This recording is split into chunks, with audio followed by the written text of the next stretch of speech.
Good morning, everyone, and welcome to the very first UK-Nordic EV Hub, a new cross-border event connecting individuals and organizations within e-mobility and charging infrastructure in the UK, Sweden, and Norway. And this event is jointly arranged by the UK Government Science and Innovation Network, Innovation Norway, Innovate UK, the Swedish Energy Agency, and Power Circle. My name is Johanna Barr. I work at Power Circle, and I have the honor to guide you throughout this very exciting day that we have ahead of us. And this event is set in a time where electrification of transport is really picking up the pace. And this means, of course, that the build-out of charging infrastructure must keep up, but also the underlying electricity grid infrastructure. And while each country has its own roadmap for electrification and faces its own challenges, many of the challenges are also common, and innovative solutions from one market may be adapted or adjusted to another one. So our hope with this day is that you will be inspired, that you will learn from best practices across the markets and connect with new people. And with this, I'm diving into today's agenda. So we will start today with market outlooks for the three countries to give you a context for the rest of the day. Then we have 4 focused sessions on access to charging in urban areas, charging of commercial fleets, vehicle-to-grid and smart charging, and wireless charging solutions. And right before lunch and at the end of the day, we have something called network sessions, which are sessions hosted by a number of companies that will lead discussions around some interesting topics and where you will have the chance to interact and connect with colleagues across the 3 markets. And then we will wrap up the day with some closing reflections together with the moderators of the day and together with you. And finally, before we move into the day, I'm going to give you a quick guide to the Hopin platform. And you enter the reception when you enter the event, and this is where you can always find what session is going on at the moment. And you are now on stage, which is where all the key focused sessions will take place. Sessions is where these network sessions that I just explained will take place, but I will guide you there once we get to that point of the program. But we also have a question booth there open all day in case you have questions about the agenda or the platform or anything. And you can find my colleague Simon there who will try to answer all of your questions. Networking is a fun tool that I will let you try in a little while. And on replay, you can replay basically all the sessions from earlier in the day. And just as in a normal conference, you can connect with different people. And you can chat with them, and you can even schedule a meeting. And if someone tries to connect with you or schedule a meeting with you, you will get notifications up there.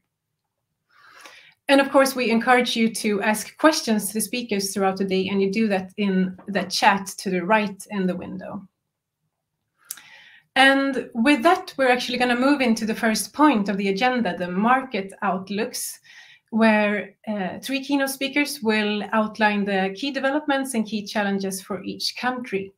And we will start off in the West with the UK. And I welcome up onto the stage or the screen Josey Wardle, who is Innovation Lead for Zero Emission Vehicle Infrastructure at Innovate UK. Please, Josey. Thank you, Johanna, and good morning, everyone. I'm going to give you a brief overview of the UK's position in terms of electric vehicle uptake and charging infrastructure rollout, and an introduction to the UK's current policy on zero-emission transport. But firstly, Innovate UK is, as the name suggests, the UK's innovation agency. We connect businesses to the partners and investors who can help them to turn ideas into successful products and services. So we drive productivity and growth right across all areas of the UK and in all sectors. So where do we stand in terms of EV sales? Well, in Q2 of 2021, we see that ULEV adoption, so that's ultra-low emission vehicle adoption in the UK, has been increasing quite fast over the last 2 years. In Q2, we were up to 12% of new vehicle sales being ultra-low emission vehicles. And I believe in September just gone, we actually achieved 15% for the first time. So we've now got over 564 ultra-low emission vehicles on UK roads. And the vast majority of those are now, for the first time, battery electric vehicles. With the influx of new battery electric models into the UK, our customers now have much more choice. 2 years ago, this chart, the below chart on this slide, was very largely green. We were mostly selling plug-in hybrid vehicles. Now that's switched around gratefully to battery electric predominance. But we do have 40 million vehicles still licensed on UK roads. So we're still only at a very low 1.4% of those being ultra low emission. But the vast majority of our vehicles, over 82%, are actually cars. So the more battery electric car models that we have available, the more likely we are to be able to encourage our population to transition to zero emission or ultra low emission vehicles. And for the first time in Q2, we saw that the sales of diesel cars had dropped quite significantly. And in fact, we were able to register more new hybrids than diesel cars for the first time last quarter. In July of this year, the UK government launched its 2035 delivery plan towards zero emission cars and vans. And that included a range of forecasts of predicted uptake for both ultra-low emission and zero emission vehicles. And charts for both cars and van uptake are included in there. You can see the car one on this slide here. Where are we up to in terms of charging infrastructure rollout? Well, we now have over 26,000 public charge points in the UK, providing almost 45,000 individual connectors, and 25% of those connectors are rapid chargers or ultra rapid charging, in fact, and they're spread across over 3,000 locations. And in the 2035 delivery plan, the UK government has committed 1.3 billion to accelerate charging infrastructure rollout, that being on motorways, on main highways, on streets, in homes and in workplaces. And that also includes £950 million to upgrade electricity connections at key highway locations. So in terms of that UK policy and the regulations to get us there, well, you probably know that the UK's stated aims are that by 2030, we will end the sale of all new petrol and diesel cars and vans. And by 2035, all new cars and vans sold must be fully zero emission at the tailpipe. And there are a couple of key activities for many key activities for this year, but two of the key ones I'd like to just draw your attention to are the planned publishing of a new EV charging infrastructure strategy, which is due by the end of this year, and a number of regulations that the government is looking to put into force, covering improving the customer experience and mandating smart charging and infrastructure requirements for all new buildings. So what is our road to 2035? Well, for starters, it includes £2.8 billion worth of support, which is going to help to continue our grants for new plug-in vehicles, charge points, and company car tax incentives. But critically, we also have in the pipeline a consultation on changes to our grid connection charges, which are one of the biggest barriers, especially to rapid and ultra rapid large rollouts in the UK. So we look forward to seeing those come to fruition. And another important stage is the new road emissions regime, which the government is intending to introduce by 2024. These will be key things to get us to our 2030 and 2035 targets. So to sum up from the UK's perspective, we have two major priorities from the business sense. One is to continue building the zero emission vehicle supply chain and developing those skills that are needed for the green jobs required to support that industry, and also to defining the necessary regulatory pathways that will get us to 2030 and 2035. In terms of vehicles, that means making zero-emission cars and vans more affordable, and continuing to increase our consumers' awareness of zero-emission car and van capabilities and boosting their confidence to buy them. And particularly, we're going to concentrate on transitioning fleets to zero emission.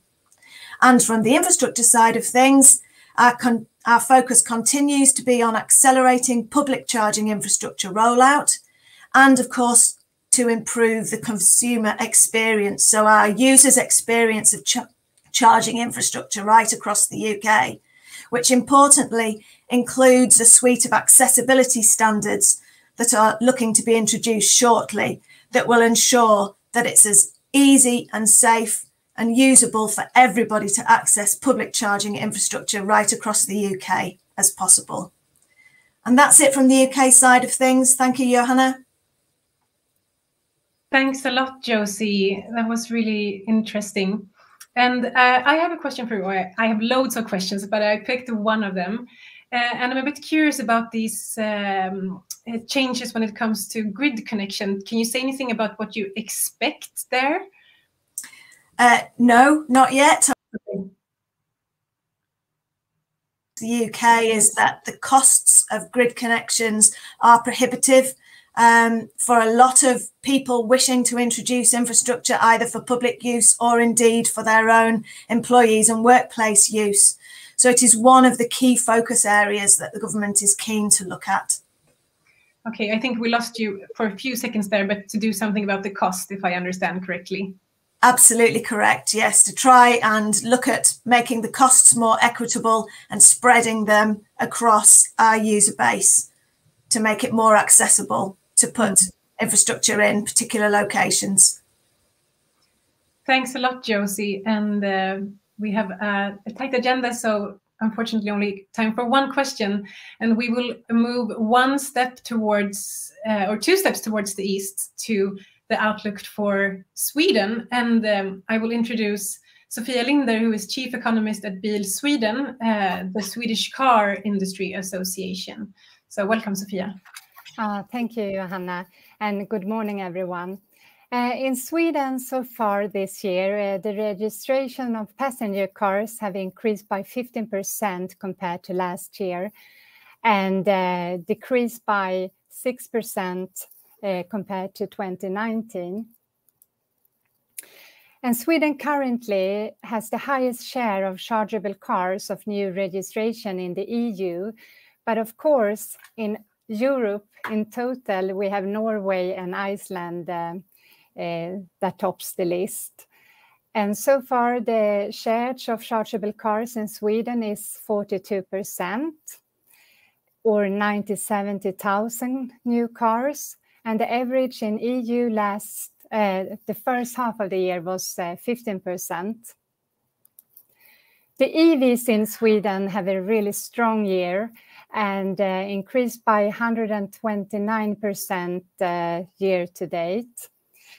And the share of the chargeable cars have doubled this year and is now just over 16%. At the same time, the plug-in hybrids have increased by 48% and is now 26% of the registrations. The graph shows that the policy instrument affect the market. We can see we had an increase of the bonus in April in Sweden with 10,000 crowns from 60 to 70,000 for electric vehicles. And then we had a raise after. A lot of people were waiting to buy an electric car until then. And then we had a good development after. And we could also see that in June, when the benefit tax was going to be raised, a lot of people were buying cars in June. And for the plug-in hybrids, it was the opposite when the bonus was decreased by, in average, 10,000 crowns. So we had a lot of registrations the first quarter. If we take a quick look at the electrification of commercial vehicles, it shows that it's now starting to come. The number of electric light trucks has doubled compared to last year, and the share of the registration is 6% year to date. And we have this year 31 heavy electric trucks compared to 8 last year. And now 3 of 10 buses is an electric bus. The rapid growth of the chargeable cars depends on several factors. And very shortly, the consumer demand has increased as prices have been reduced and the EVs range increased. And like in the UK, we also see many new models into the market this year. We have a really rapid development of the battery technology, and that's a decisive factor both for the lower price and the longer range. We also have the EU requirements of reduced emissions, and that's also a strong factor. All the manufacturers have to ensure that the average CO2 emissions for the vehicles they sell into the EU market are below certain limits. Otherwise, there will be very high fines to pay. And there are also a lot of new players in the vehicle market. Last year, China had 61 electric car manufacturers. The expansion of the Swedish public infrastructure is in progress, but hasn't followed the doubling of the vehicles. Today, there are just over 13,700 charging points around in Sweden, compared to 9,000 in the beginning of 2020. And Sweden will probably have about over 1 million chargeable vehicles 2025 and 2.5 million at 2030. So to meet the increase, the number of charging points needs to increase to 50 and 90,000 these years. For the EV buyers today, the most important place of charging is at home and overnight. And for 40% of the population living in detached houses in Sweden, it's relatively easy to just install a charging box. And we also have a charge at home subsidy in Sweden, a tax reduction of half the cost. But in order for the electrification in Sweden to really take off, even the customer groups without the possibility to charge at home need to be given the same conditions. The price and range are no longer the inhibiting factors. Now charging infrastructure is the most important for mass adoption of EVs and to improve good payment solution and other things around charging. Oops. Charging stations are needed all over Sweden and should also be built along all the country roads to cover the need for fast charging.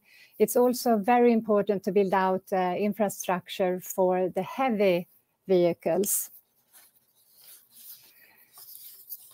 Oi, sorry, the pictures. The primary policy instrument for light vehicles in Sweden is the bonus-malus system, with a bonus when buying a chargeable car and a higher vehicle tax when you are buying a petrol or diesel vehicle for the first 3 years. But the government has recently presented proposals for adjustments in the system next year, a maximum price limit for the bonus, decreased bonus again for the plug-in hybrids, and a higher malus. And from 2023, the EV bonus will be lowered. And we think it's very negative when the bonus will be pacing out too quickly before the price parity to the fossil fuel is reached around 2025. The changes also strikes very hard for light trucks, where the electrification is lagging behind, and the prices in general are much higher. And in order to increase the interest in chargeable cars on the second-hand market, it's also necessary with incentives like differentiated congestion charges and parking costs. The policy instrument must also be harmonized with other EU countries, and it's very important with standardization in the charging infrastructure and with the payment solution. Thank you. Thank you, Sofia. Fantastic. And I have one question. You mentioned the forecast for personal vehicles with 2.5 million in 2030. And I know that Bil Sweden has made a forecast also for heavy electric vehicles. Can you say something about that? Yes, we think, now I'm a little bit, I think it was that 50% of the heavy electric vehicles will be in the market, in the new registration by 2030. We can see that the development is going very, very fast. But I have to just look up the figures, and I can write them in the chat because I'm a little bit insecure for this moment. No, that's perfect. Please do. Yes, I will. You are in line with them. What you've been forecasting. So thank you, Sofia. And we will move on to the last market outlook from Norway. And we will have Helene Busengdal, advisor at the Norwegian Electric Vehicle Association, presenting from Norway. Welcome, Helene. Thank you so much. Hello. Okay, so I will just start my presentation for you. So today we are looking at the market outlook for Norway, and on the agenda I'm first going to talk about Norway's EV status and development. Why is this happening? And look a bit at charging and different challenges we are facing in Norway. So first off, we begin with the Norwegian government set target that we shall only sell zero-emission cars in 2025. And this projection shows that we are en route, but we need to speed it up a little bit as the goal implies zero-emission vehicles. We are going to have to stop selling plug-in hybrids as well. This is for new cars. And for the market share, this year we see that both the cars and the light commercial vehicles are increasing yearly. We do have a 63% market share for the BEVS so far this year, but only 18% for the light commercial vehicles. So also on the battery on the right there, you can see the last record market share for BEVS. That was in this September with 77.5%. This is not included the light commercial vehicles. So since summer, we are seeing that the record has been broken monthly, which is really exciting. So things are definitely going the right way here. But it is easy to forget that even though we have such a high market share of 63%, the share of the total fleet is still at 14.8% for the battery electric vehicles. So it takes time before we see a complete shift in the total car fleet. So why is this possible in Norway? Why is it happening? So support is the key. When you buy or lease a battery electric vehicle, you have no purchase tax, zero value-added tax, and for the light commercial vehicles, the government has set up a support scheme. And then when you own a battery electric car, you only pay 70% of the annual road tax, and if relevant, only 60% company car tax. When you use a battery electric car, the toll roads, ferries, and parking fees is at maximum 50% of what petrol and diesel drivers have to pay. And you also, in some areas, especially cities, have access to bus lanes if you drive a battery electric car. So this makes sure that the EVs can compete on price, which is really what the Norwegian case is showing. What happens when EVs can compete on price? So over to the charging development, I have this graph for you that shows a bit on the status of charging in Norway. So you have the dark blue bars, which show the number of fast chargers yearly. The light green that comes on top over here from 2019 and onwards represent the number of high-powered chargers. So the orange line that you see across the graph shows how many EVs or battery electric vehicles we have per charger in Norway.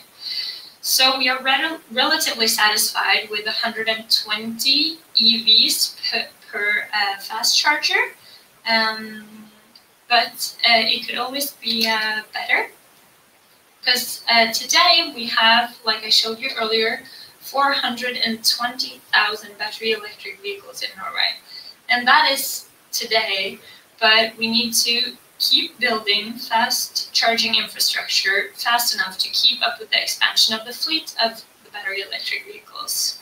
So we say that with the government goal to only sell zero-emission cars in 2025, we will reach over 1 million battery electric vehicles in Norway in 2025. And so if the charging network is to follow that development, we will estimate that we need to go from 3,700 fast chargers today to around 10,000 fast chargers in 2025, as this graph shows a projection going forward to 2025.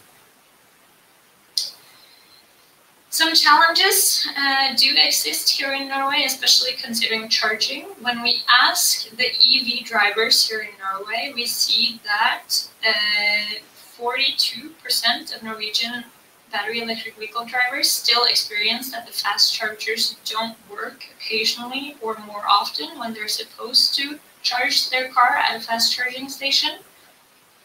We also see that 48% of the drivers experience queues at fast charging stations occasionally or more often. And we also see that only 12% find the different price models for fast charging easy to understand. So I wanted to show you some of the challenges regarding charging, as the sale of the battery electric vehicles here in Norway are going relatively good, as you can see. So that was it, fast and... Perfect. Thank you, Helene. Really interesting. Norway is really quite fascinating when it comes to EV sales. I have a question. You mentioned one of the challenges being queues. So I'm wondering, are there any solutions in place or being developed for addressing this? We are seeing that the actors that build the charging stations are addressing that when building new stations, that is, because the old ones are often built so that it's difficult for the cars to drive into the charger and get out easily and quickly. So somewhere in Norway, they're actually building fast charging stations to look like gas stations, the regular ones, where we are always able to drive up towards the gas pump and then, you know, take it off and start filling up our cars. But to Norway, this summer, they were actually having to have some ad hoc solutions with people going out and actually managing the queue from the different gas stations and the personnel that was working in the area. We are, of course, as an organization, pushing for this, as we see that the consumers want it as well. didn't include that, but we have statistics showing that the EV drivers would prefer some organized queue system around fast charging, especially in busy times like the holiday seasons, etc. Thank you, Helene. Yeah, I think it's really interesting to use Norway as sort of a postcard from the future for the rest of us to see what might happen in a few years. So yeah, thank you. We're eager to say that, you know, it can happen everywhere else as well. The key is just to make EVs competitive on price. Thank you, Helene. Perfect. So I hope this has given you a brief understanding on what's going on in the 3 different markets. And before we move on to the next point in the agenda, I'm actually going to let you mingle a bit to meet each other. And we're going to try this networking tool that I mentioned briefly earlier. So I will explain to you how you do this. And don't click anywhere until I'm finished so that you go from stage. So what we will do once I say so is to click on the networking to the left in the panel. And when you click on networking, you will get to this view. And then you click join, the blue button. And what happens then is you will be randomly matched with any of the other almost 300 participants here today for a 3-minute video chat. And once those 3 minutes have passed, you can click next and you will be able to meet another person. And after 2 rounds, you go back to stage because then we start the first focused session of the day. And a suggestion, you might perhaps discuss with each other what you are most curious to learn about today. So we will meet back here on stage in about 6 minutes, but now please click on networking and meet some people from the audience.